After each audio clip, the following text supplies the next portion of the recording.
Hello, welcome back to Photography Out Loud, where we have internet this week. My name is Paul Davis, and as always, I'm joined with Joel Longbone. How are you doing? You all right, bud? Yeah, good. You? Yeah, no, definitely. So, straight off the bat, we'll do some apologies For last week. for Last week. last week. Yeah. So, Internet was not good. No, it wasn't. Now, in all fairness, if anyone lives in our area, so around the Conway Counterpart area, you might have had a text message or something like that saying that your internet was down.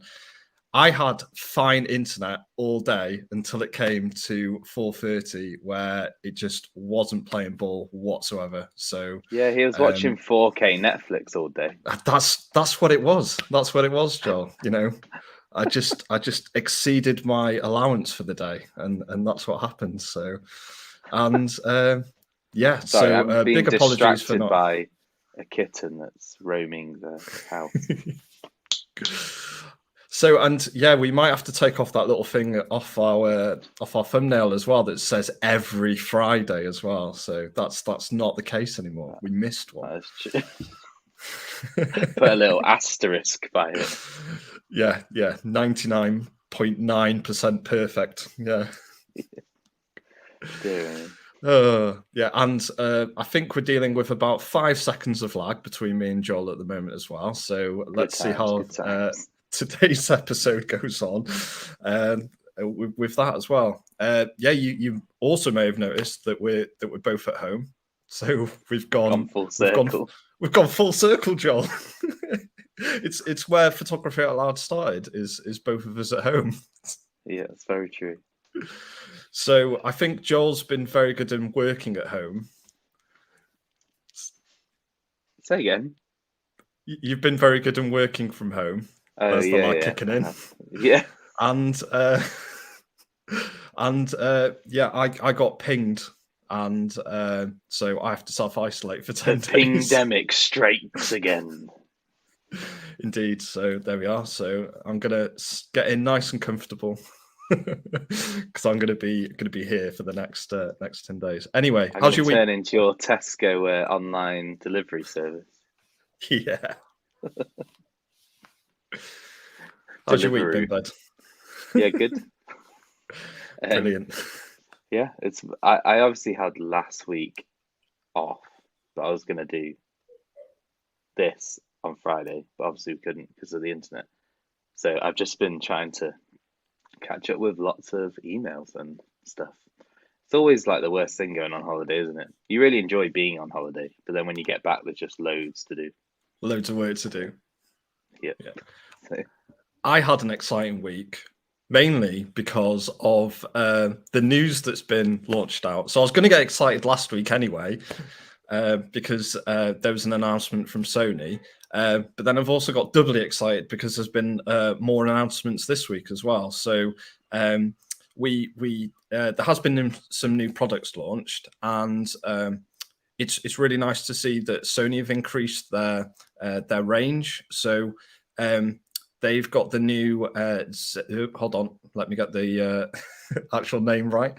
Saying that I'm excited about it, I'm even forgetting the name of it. Yeah, ZV E10, which is a sort of gap in between the ZV1 that I really liked and an A60-100 as well. So it's an interchangeable sort of vlogging system camera.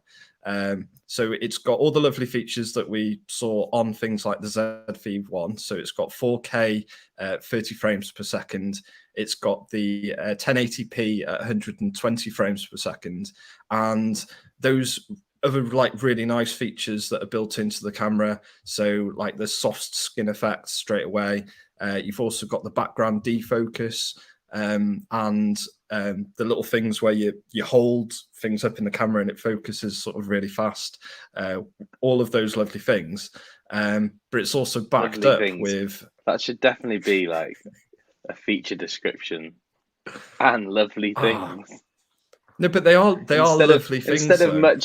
Instead of much more or many more features, it should be lovely features or lovely things. Lovely features, lovely features. But it's also backed up with that APS-C sensor as well, which is so obviously that opens you up to the whole E and FE mount system, but having the ease of use of something from the compact system camera. So that is a lovely thing. If you want more information on that, is available on our website as well. So that is listed. So normally I don't get a chance to do that, do I? Normally it'll be on the website in a couple of days. I just think it's fantastic that you're saying lovely. When Johnny makes us another T-shirt, he'll have to say brilliant, lovely. Yeah, I have a different set of words when I'm at home. It's like 3 words stuck up in front of me, and they're different words in the Nice. studio. Just pick and choose. Yeah. We've also seen an announcement from Sigma this week as well. So Which would fit on the ZV-E10. yes, it would actually. Not know how well it would go on that one, but well, I mean, it would fit and work. Trying to vlog with that. Vlog with it. Just your eye. Yeah. So we've seen.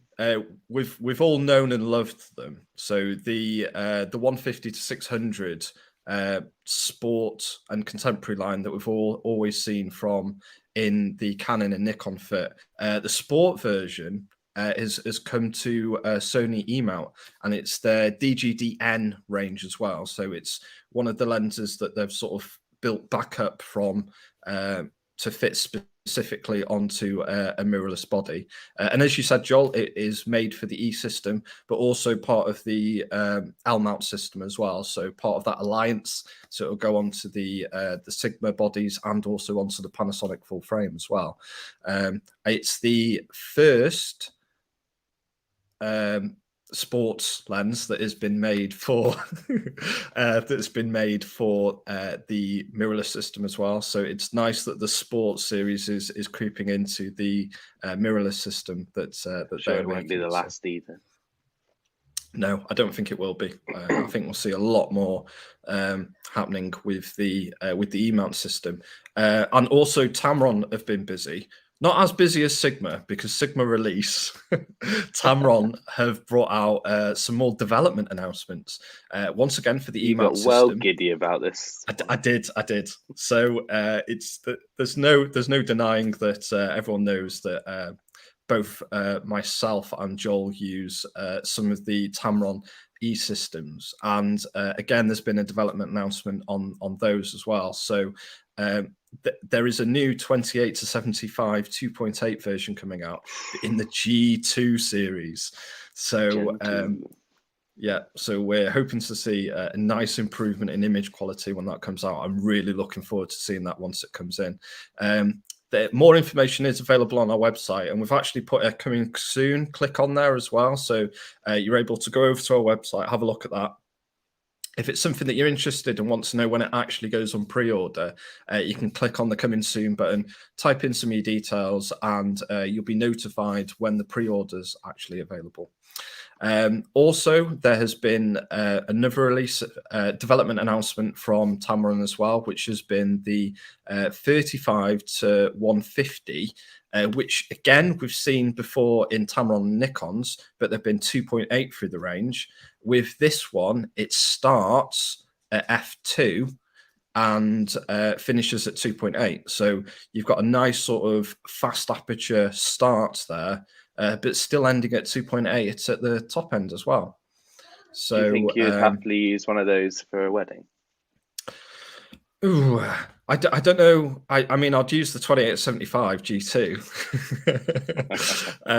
I don't know whether I could use a 35. I don't know, maybe. Yeah. I don't know. I don't know. I think I probably could. I don't think I used the 28. I need to look through the metadata of our last wedding. Yeah, I think I'd use more the maybe like something like the 1728 and then the 28 then the 35 150. I think that would be a lovely combination. But lovely. Yeah. Let us know in the comments below. Anyone that would you use do you find that focal length helpful, 35 to 150, let us know in the comments below. I think that's it for all the news this week, Joel, but it's been some tasty news. Yep, it's a lot of lenses, which is good. A lot of lenses. We love a good lens, don't we? We certainly do. We certainly do. Now, so going on to what people have been asking for, really, which is, and this is, I think we will definitely have to put a timer on this, Joel, because we both. We can always go into it again more next week. Yeah. Well, I've deliberately put part 1 on this because I know that we would only get through some of it. But people have been asking, and we've finally come around to getting something organised to do it, which is organising workflow, having a look at how you organise your photographs. So this week we're going to be going over sort of some of the simpler steps that you can take to start organising your photos.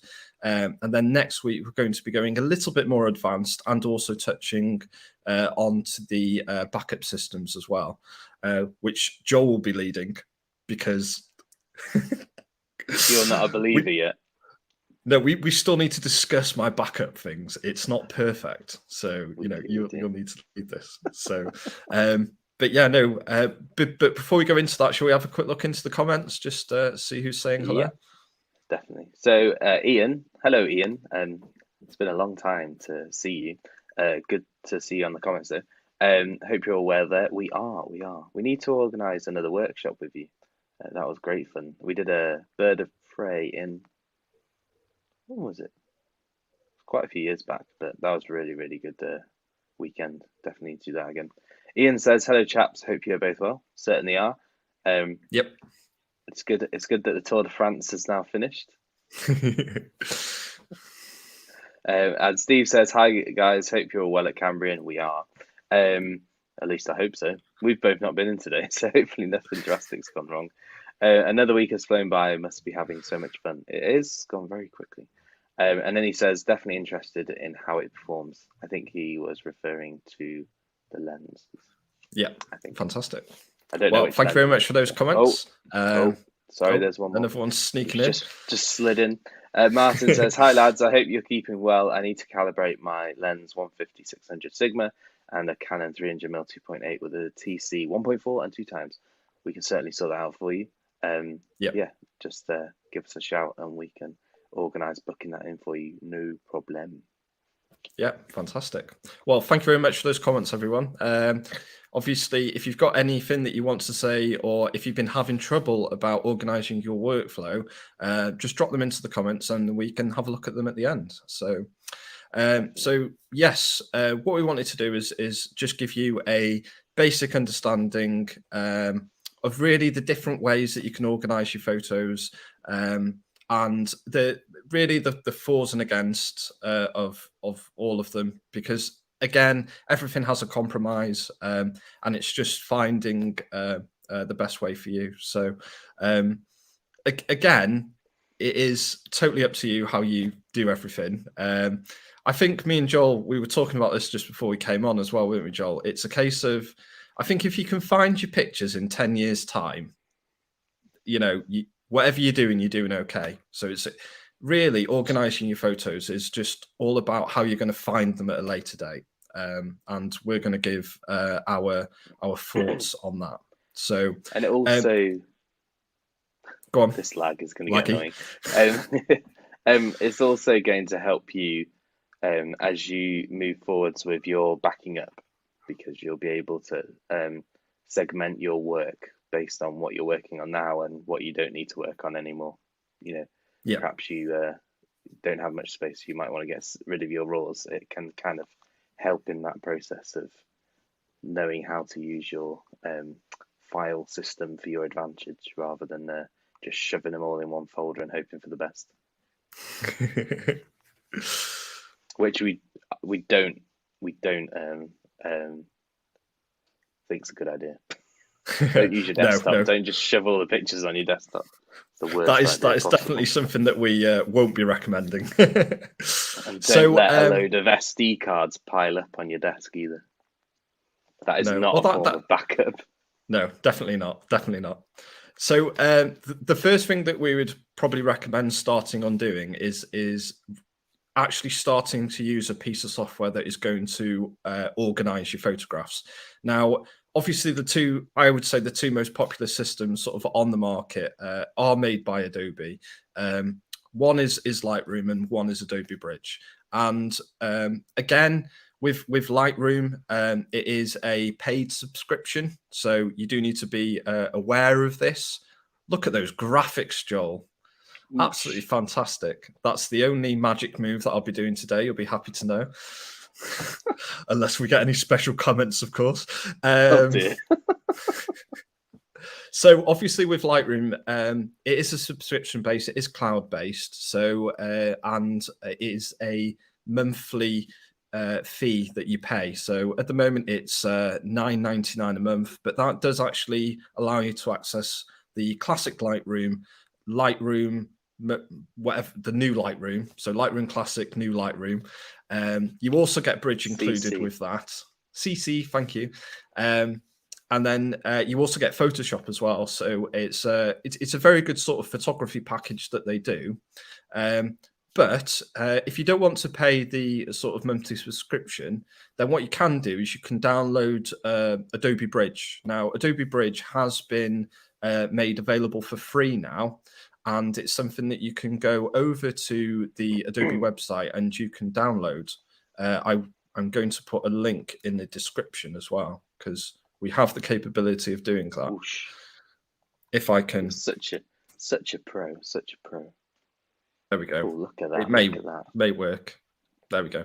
So you can actually download Adobe Bridge for free, and it does give you a lot of features that make organizing your photos so handy. And again, if you're starting to organize your photos, if you've just been sort of doing a fairly manual process in the past, I probably would actually recommending using Bridge before sort of going down into the Lightroom rabbit hole.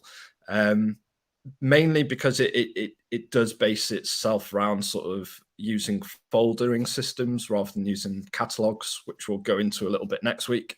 But it does make it a lot easier to sort of transition across into something that is very easy to use. I'm going to interject slightly and Yeah, say go for it. I don't disagree with Paul, but I don't personally use Lightroom or Bridge to import my photos in folders. I had a very bad experience with Picasso or iPhoto when I was much younger, when I was first getting into like digital photography, and it did something weird, and I couldn't get my pictures back properly. I had to do a lot of work to get them out, so I just made a decision from then on that I would always decide how my file structure would look, and then I would use Lightroom, Bridge, etc. once I'd take my cards from my SD card, my pictures from my SD card onto my hard drive.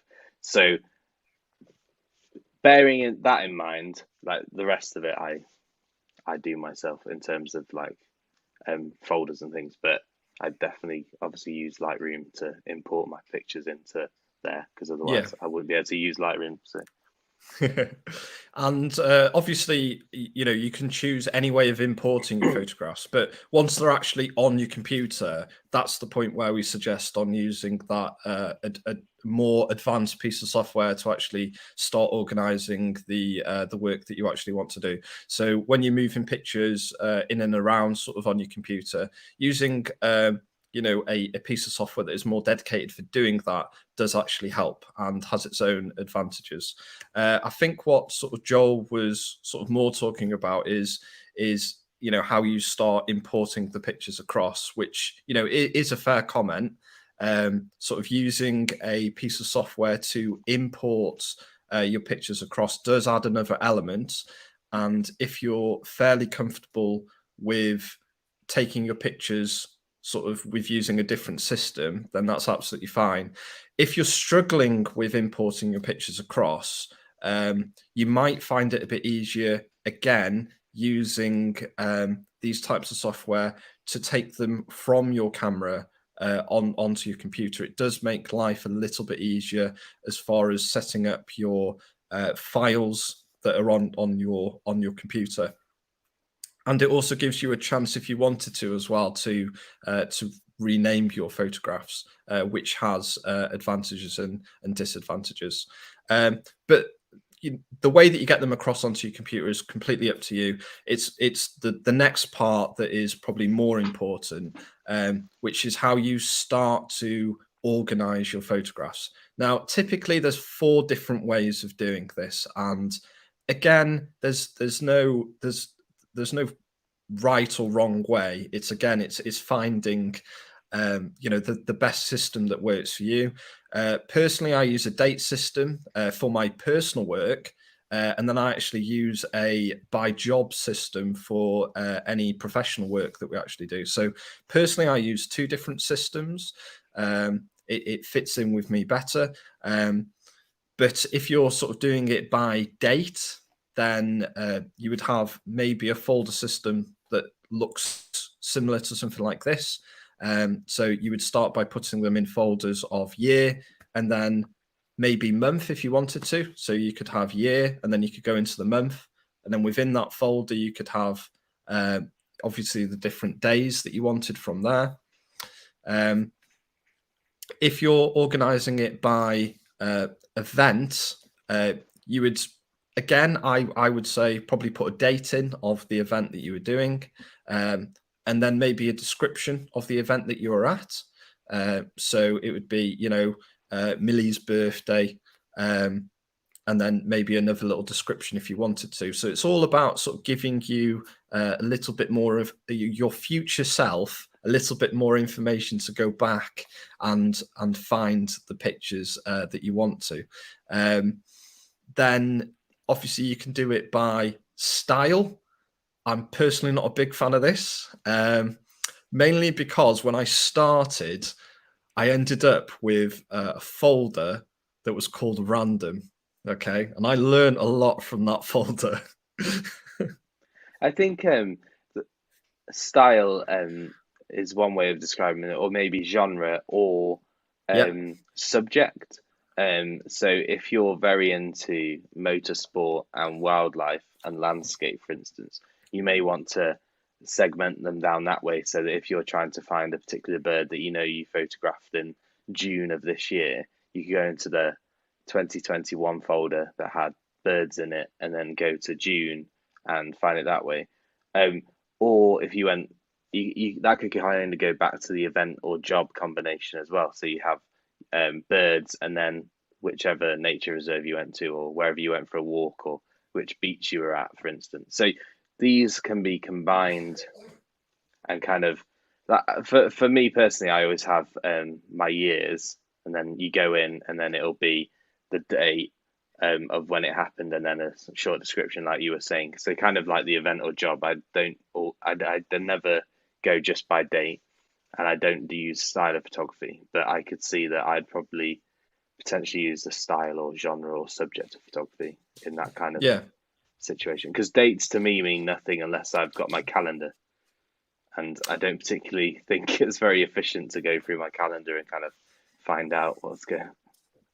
Dog's just jumping in the window, yeah. wagging his little I'm tail.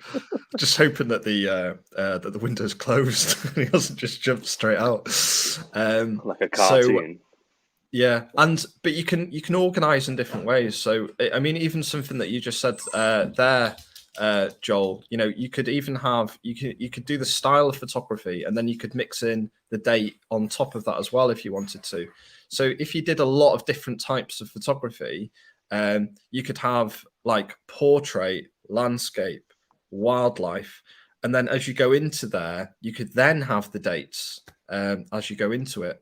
So there's lots of different ways, but it's putting in the effort now is going to save you from being in a kerfuffle sort of in the future, really. The other thing I'd say about folders, I think the simple folders mindset is useful as well.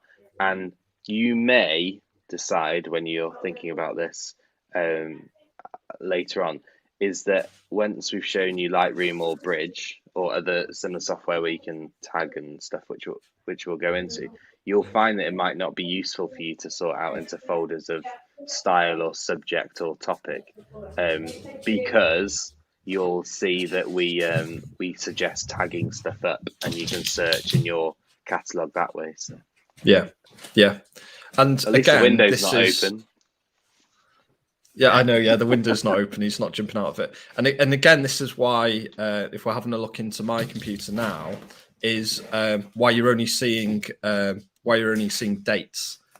Because as we go through a little bit on today, then you're going to see how I utilize sort of the tagging and keywording that enables me to find things sort of in the future. And then also what does work very, very well is actually using a piece of software to do this as well. So for me, I do actually use Lightroom to actually make these folders for me.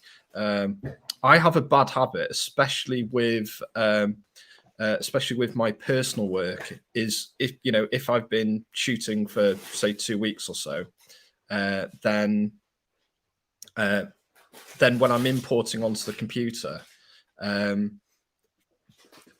it's going to put them in these folders for me, and it just keeps sort of everything nice and neat and sort of organized. So actually using a software like Lightroom to make those folders for you, again, just takes a little bit of the pain away, keeps everything a little bit more organized for you if you wanted to.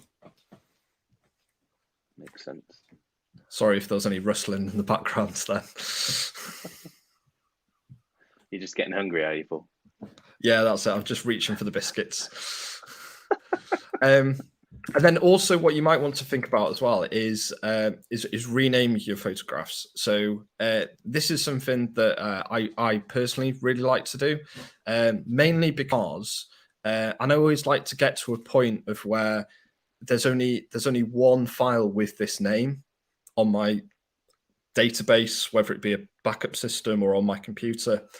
There's only one of these files that are actually available. So obviously, if you're not taking so many photographs, then you can have up to 9,999 photos that will come straight off your camera. So, and that would be a unique number at that point. But if you're sort of into sports or wildlife or work professionally, then what you're going to find is that you're going to get up to that sort of magical number, and then the thing resets, and then potentially you've got 2 file names on your computer that are actually the same.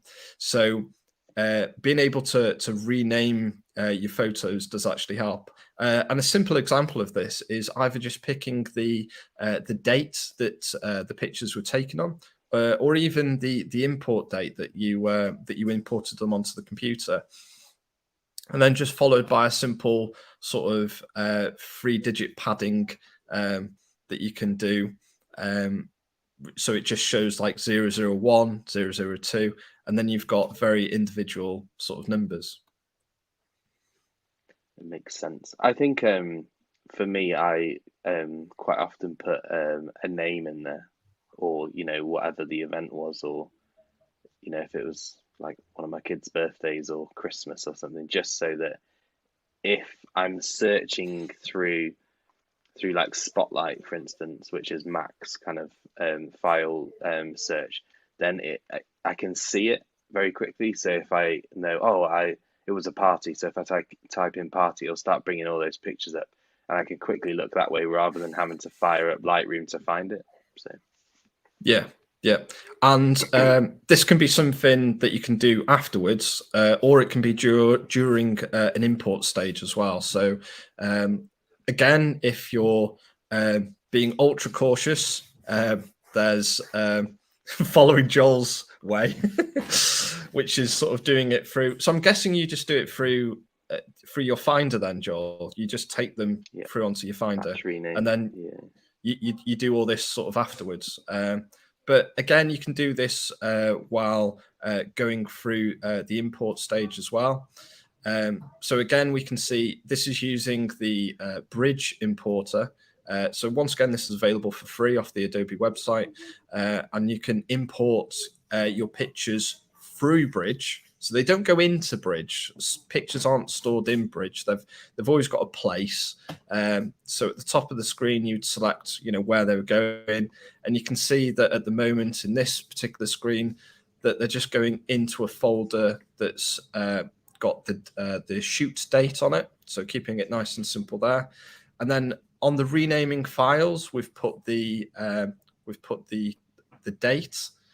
And then also on this one, because I think this was a wedding, we've just put Sean and Chloe on it. So again, if we're using a search outside of a software, it makes it a little bit easier to find. It's going to help us find it sort of in the future there, if we wanted to.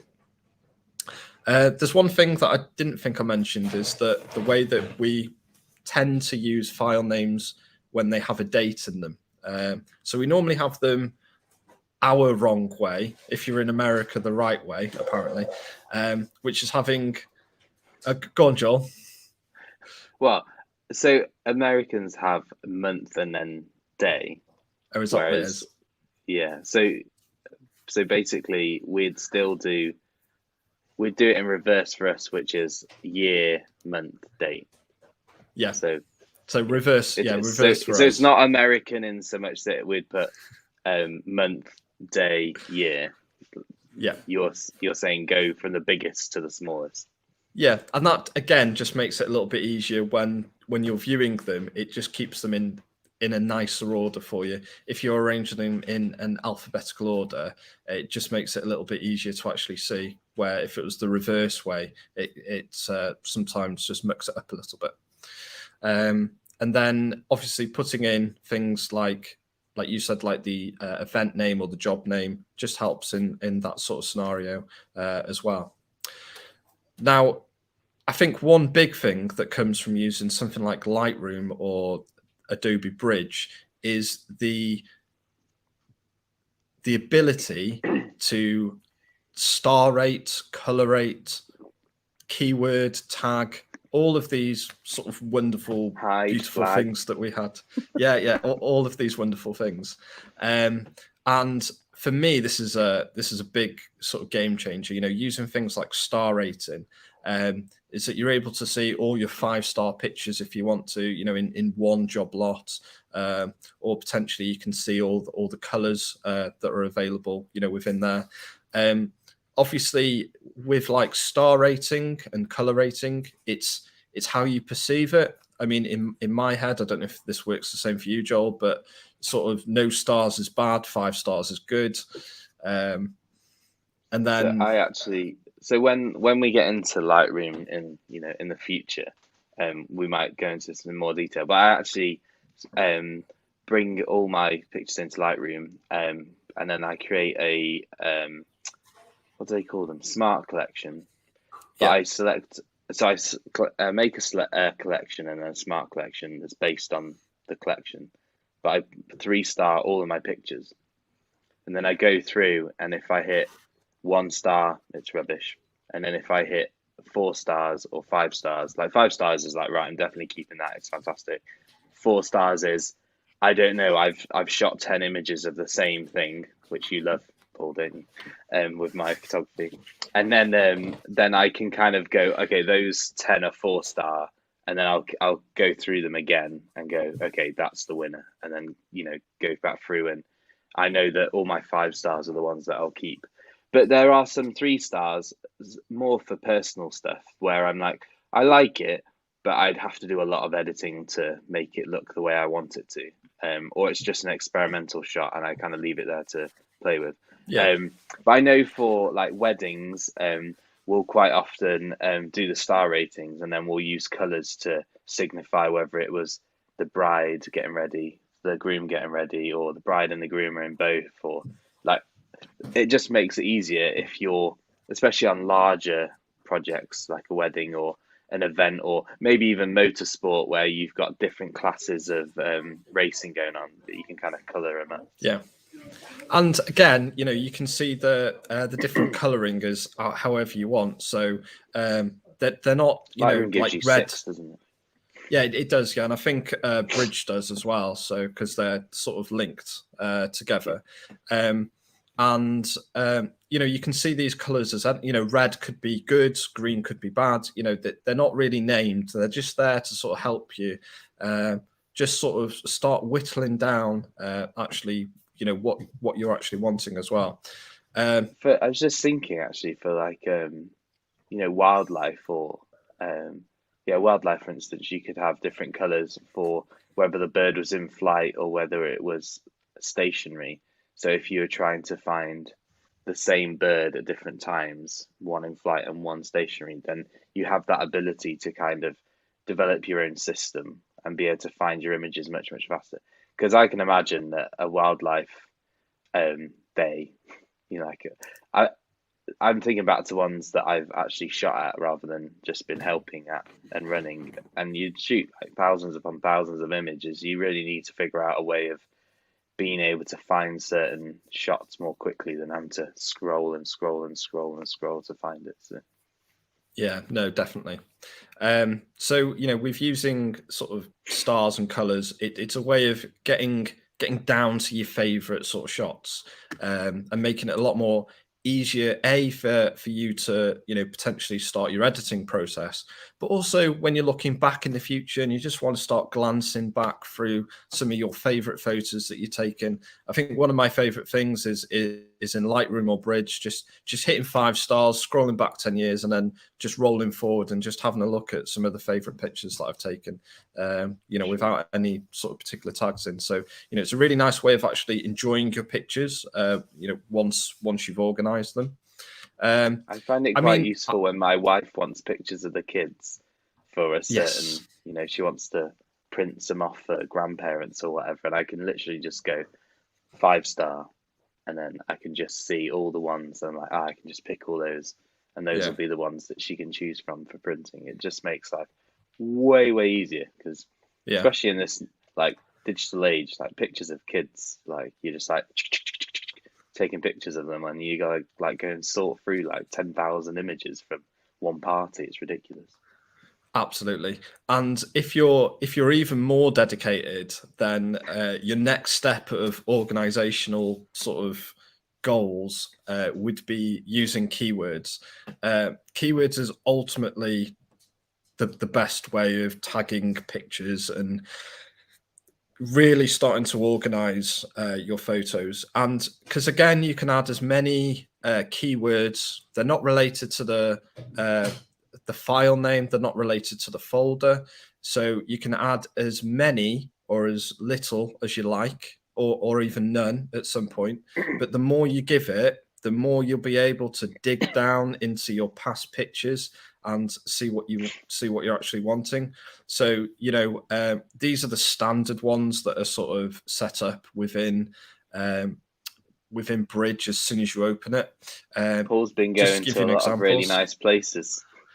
Yeah, I've been doing birthdays, graduations, and weddings in New York, New Paris, San York, Francisco, and Tokyo. Yeah, can't believe you didn't take with you, mate. I know. Well, you can't come to everything. So, and again, you can tag people within photos as well. So as you were mentioning before, Joe, with kids, you could say, this is kid 1, this is kid 2, and again, somebody wanted a photo or thing 1 of, and thing 2. Yeah, thing 1, thing 2. Alice in Wonderland reference. Was it? No, it's not. I went It's right over my head. No, it's not. It's Cat in the Hat. Is it Cat in the Hat? Yeah, Cat in the Hat. Thing 1 and thing 2. Okay, I'll have to take your word for it. But then also on top of that, you can tag Z name, but then also you could put in birthday. So if you wanted a sort of birthday party shot of thing 1, then you could put those 2, and that's going to narrow it down so quickly. You could do like when they get to 18, if you're taking pictures of them for 18 years, you could get a picture of them on every single birthday within a matter of like 30 seconds, if that. Just by selecting their name and birthday, or Yeah, Christmases would work really well as well. yeah, it Like would. just being able to do that. So I keywording we can't sort of really push it enough, and it's ultimately the best way. But generally, and this is where it sort of comes apart a little bit. The keywording is actually linked to the software that you're using. Now, I believe that the nice thing that Adobe do is that they do work sort of within each other. Now, they do use two different ways of how they store this information, which we are going to go into a little bit next week, which is to do with something called XMP data and cataloging, which we're going to dig down a little bit more into next week. But I believe within the Adobe family, there are ways of importing this across if you wanted to transfer from a file organizing system. That's half an hour. Yeah. If you wanted to transfer from a file organizing system to a cataloging system, there are ways of doing it, but it's sort of something to bear in mind, especially with Lightroom. If you're starting in Lightroom and you're really pushing forward with it, Lightroom has kind of got you for life. It's gonna keep you, because it's the way that you've organised your photos. So that's just something to bear in mind as But well. just so people don't get too fearful, you can actually you could actually select your birthday shots, for instance, if that was an important tag to you, and then export all of those Yeah, into you a could. folder called birthday, and same with wedding, same with graduation, same with your Yeah, trip to Tokyo or San Jose. So like Paul's right, but it's really good because that's what makes Lightroom fantastic is you can keep your millions of digital images under control way more easily in Lightroom um, than even Bridge to a certain degree, and then also definitely much easier than files and folders and do you know what I mean? Like that's just a nightmare. Um, but yeah, Lightroom's one of those things that you commit to, but it's well worth putting the effort in because it'll look after you for. I think I've been using Lightroom since number two, Lightroom 2, maybe yeah. before that, but definitely 2. I think I was on Aperture I was just about to Max. say I was using Aperture before Lightroom, and Yeah, then yeah. So when Lightroom Aperture 2, I went, it was think, just like, cry. But so that's, I don't know how many years that is. That's like over a decade, I think. Yeah, yeah, it must be, or close to a decade. So that shows that the both of us have been using Lightroom for a long time and we're not going anywhere because it's just so useful to us, both professionally and personally. So, to be yeah, no, honest, just definitely. as a side note, Lightroom made me enjoy photography again Yes, I because would agree. it meant I could keep under control all of my shots, and it meant that I could edit very quickly without having to fire up Photoshop every time I wanted to edit. Because the way I shoot, especially with like my kids and things like that, and I take a lot of shots and then I just whittle them down after the fact. I'd rather, you know, in some cases, machine gun a situation and then be able to go back rather than because things can change so quickly when the kids are running around.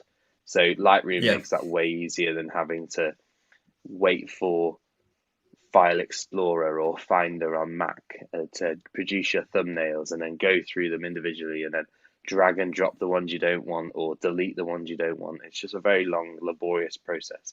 Whereas, yeah, as you'll see as we go through how to use Lightroom and Bridge, you can go through and cull your images so quickly and it's reversible.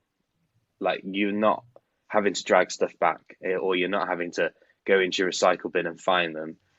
You're just able to go back and go, oh, actually, that was a 5-star image. I just hit the wrong button, or yeah, like the next picture was slightly out of focus compared to the one previously. So it's much easier for you to go back, and it's far less final, which I think is a great way of working because then you can be faster because you know you're not gonna um, screw it up if you make a mistake. Like it's just undo or go back and just change it. So I think that's one of the big takeaways for why you should use something like Lightroom or Bridge. Makes your life much easier and you'll enjoy your photography more.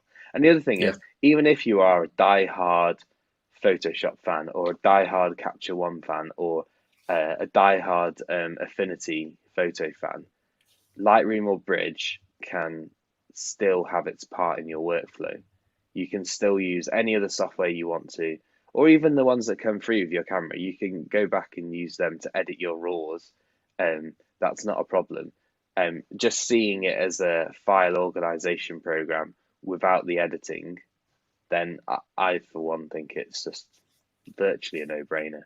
There might be very special use case scenarios where it's not a good idea, but I struggle to see that for most people, to be honest. And ultimately as well, I mean, we've been so happy with Adobe products. It's like we're getting paid, isn't it? From Adobe. This I is wish. not sponsored by Adobe. Yeah, this is not sponsored. I mean, I would assume that other softwares use tagging and stuff like that.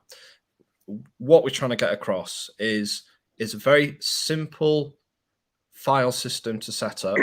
So you don't need to go too much detail into how you set up your files. So just use a date, or a date and then a very just easy description, but keep it simple, keep it organized, and keep them in one spot.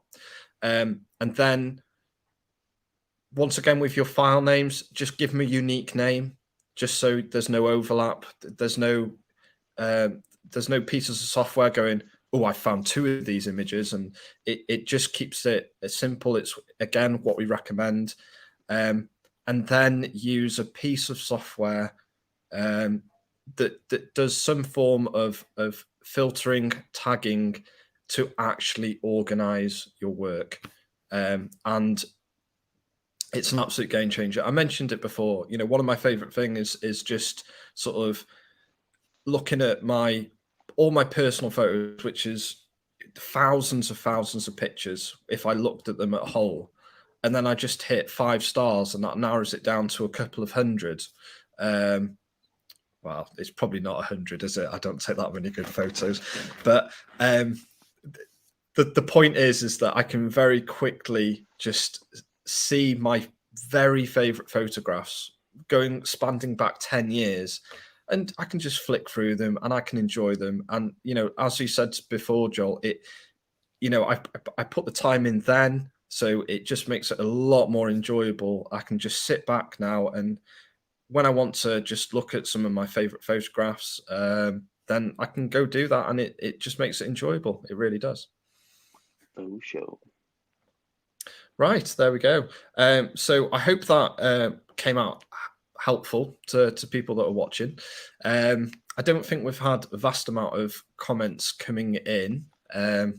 But I was going to say that if you try out any of these, or you're starting to develop a workflow and you have any questions, feel free to either put it in the comments now or next week, or send them through via email or Facebook Messenger or whatever, and we'll either get back to you personally for your circumstance, or we'll generally look at it for you so that we can help you.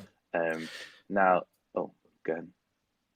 It's sorry, that was equivalent of hand up then, wasn't it? It's very easy for us just to sit here and go, this is how we do it. But as soon as you say to us that, oh, I take pictures of this and I do this with my pictures, and I've done this in the past, we can very quickly go, well, this workflow would actually probably work better for you. So rather than giving you almost a live demonstration today, it was more just it's setting the idea of a simple organization, but with lots of keywording, lots of tagging, lots of star rating, is so helpful in the future. Exactly. I think if you're willing to put the time in to develop it, you'll definitely reap the benefits. And even like now, I think, I should probably do more keywording in my own stuff, just so it'll make life easier in the future. But, right, I keep going back and retagging it because I do it more than I used to do. So every time it's through those periods of when I'm enjoying my work, I'll just randomly add some tags, and I just hope that it'll help in the future, and it probably will. Cool. Right. Comments. Ian says, haha, now the Arctic tour of Norway, great scenery. There we go. Okay. Nice. Rob says, any vintage M42 lenses in stock? I'm not sure. I haven't looked on the website, to be honest, to see what we've got coming up. So, thank you, lads. I'll see you soon. I'll book a time and date to calibrate the lenses. Hope you have a good weekend. Look forward to seeing you, and you have a good weekend too. Nick Khan says, very informative. Glad you liked it. Feel free to ask any further questions. Steve says, when I put a card into my Mac, Lightroom automatically opens rather than I would just go to the folder and pick what to import on a PC. I think it's more to do with the Mac, am I correct? Find it frustrating, though I do love Lightroom as processing tool. That is simply a setting or a preference change. If you can't find, I can't think where it would be on the top of my head. I think it's probably in that import dialog box. But if you struggle with it, feel free to bring your laptop in, if it's a laptop, to the shop, and we'll figure it out for you. Because it shouldn't do that if you don't want it to. It's definitely one of those things where you can change it, because Lightroom. Did he think? Sorry, is it on PC? Is it? I think it's on his Mac. When he puts a card into his Mac, Lightroom automatically opens. Right. Okay. I'll have a look. If it's on Mac, Steve, I'll have a look after the stream and let you know. I'll find that button for you. Cool. So yeah, it's just a tick box. Just a button. Sure, just a tick box. Yeah. Yeah. Because it's like a Dropbox. Does that sometimes. I can't remember if it's in Lightroom or out of it, though. System preferences. In system preferences, yeah. John says, agree. I've recently completed a brochure for the Austin Healey Club to celebrate their 60th anniversary. I started many years ago with Lightroom 2 and was able to easily find my images spanning 43 years, scanned negs up to 2021 digital. Fantastic program, well worth the monthly cost. That's just perfect case study, isn't it? John, absolutely fantastic. I mean, that's actually taking it even further, because what task of going through negatives, and obviously people have been doing that during COVID, haven't they? I know. But I mean, if you've got negatives and you're working back through them, and the difference of just going, I'll just stick them in a folder, or no, actually, while I'm importing them, I'm going to put the date that I have put on the piece of paper sort of in the neg sleeves. But as I'm doing it as well, I'm going to tag people's names and stuff like that. And not only have you got the past digital years, then you're actually accessing what you've done. Oh, that's absolutely amazing. Yeah, well done, John. I bet you're really enjoying looking through pictures there as well. So really cool. So okay, Steve says, yes, on Mac, thanks so much. Picked up my ThinkTac messenger bag from the shop last week. Meant to say thanks for sorting that for me, John. Not a problem. It was great to see you, and glad we could sort it out for you. If you want anything else, you know where to come. Oh, incidentally, they've brought out a new bag that kind of matches your retrospective, Steve, as like a rucksack. So we'll have that in stock in the not too distant future, so we can show you that and see what you think. Nick Can says, I find the Adobe Lightroom, even the latest version, too slow compared to my Photo Mechanic Plus. And that's a good point, because Photo Mechanic is very, very good. I can't remember who I was watching. Although who used that. Sorry, there isn't.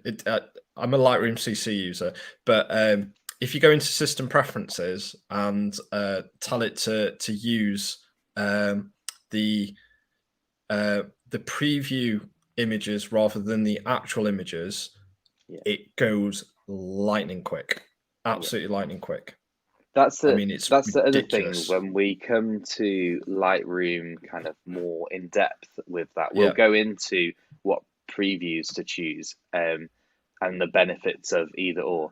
Because you could actually do what Paul just said, use the kind of most basic preview, start culling your images, whilst in the background it's creating you smart previews or one-to-ones, or you run those at night afterwards, or you do that, go to bed and leave it to run overnight. If you've got like thousands of raw files to convert to one-to-one.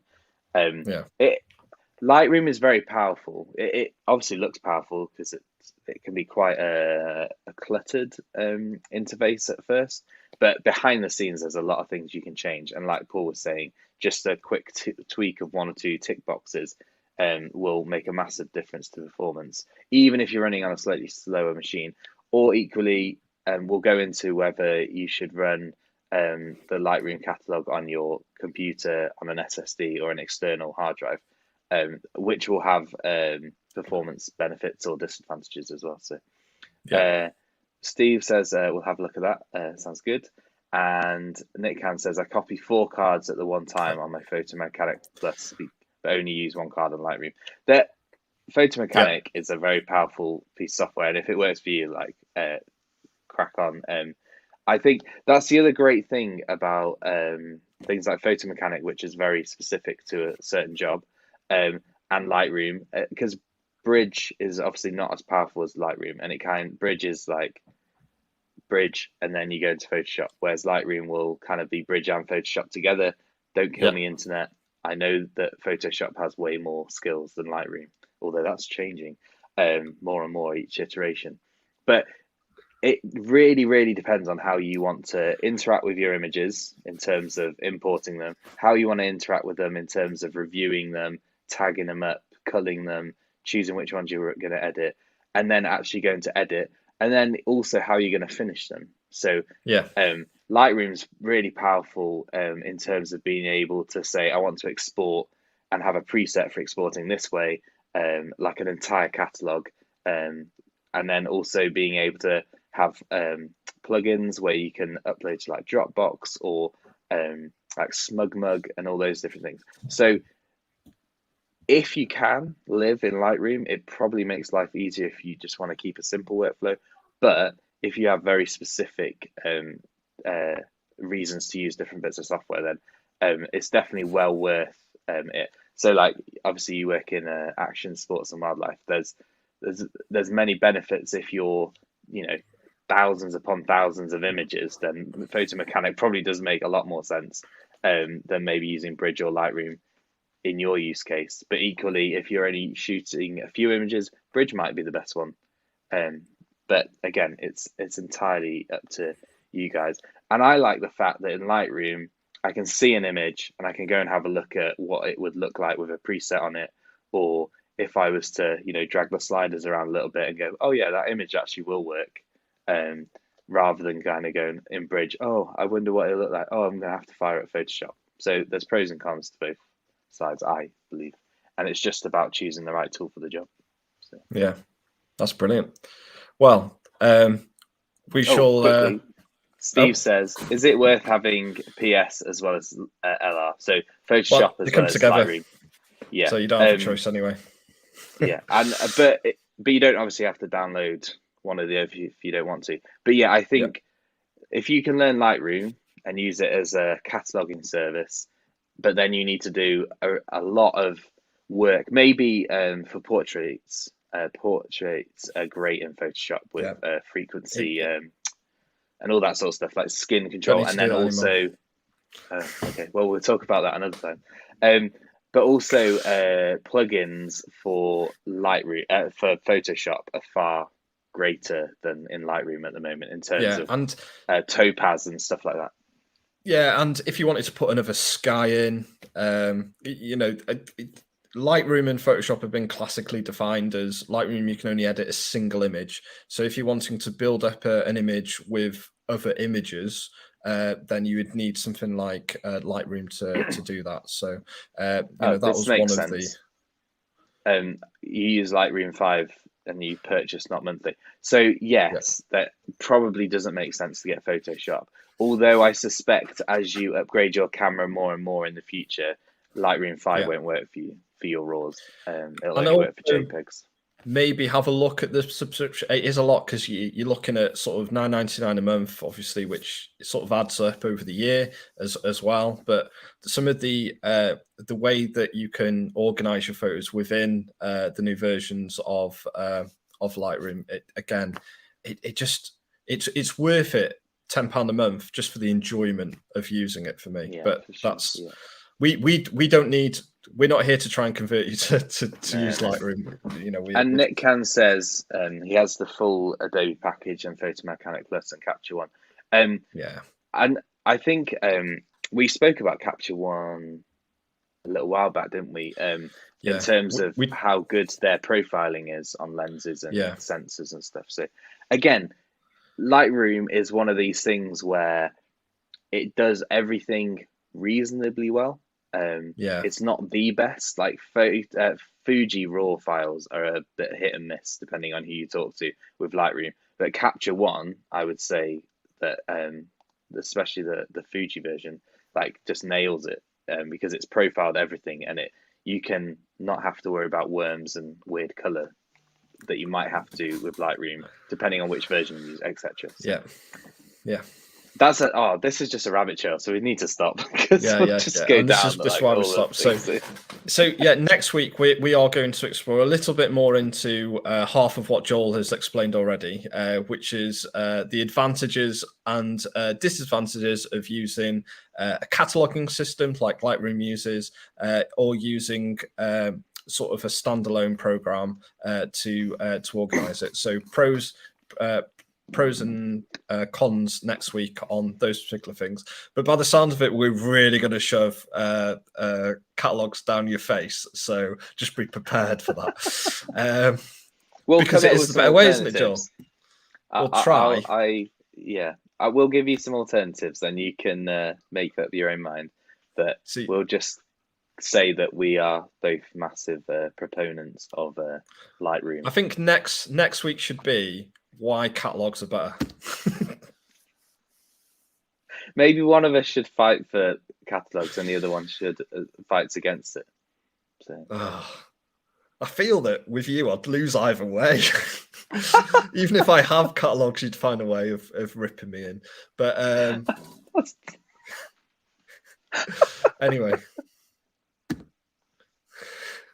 Do I just bully you on stuff? I think that's what it is. Yeah, I've got issues, haven't I, that I need looking just into. Just a terrible human. You just don't like the fact I ask questions. That's probably what it is, more than anything. So that's brilliant. Joel, big thank you for some of your explanation. It's been a real help, and hopefully it's helped everyone out viewing live. Obviously, we do stream live pretty much every Friday, 99% complete of live streaming every Friday at 4:30 p.m.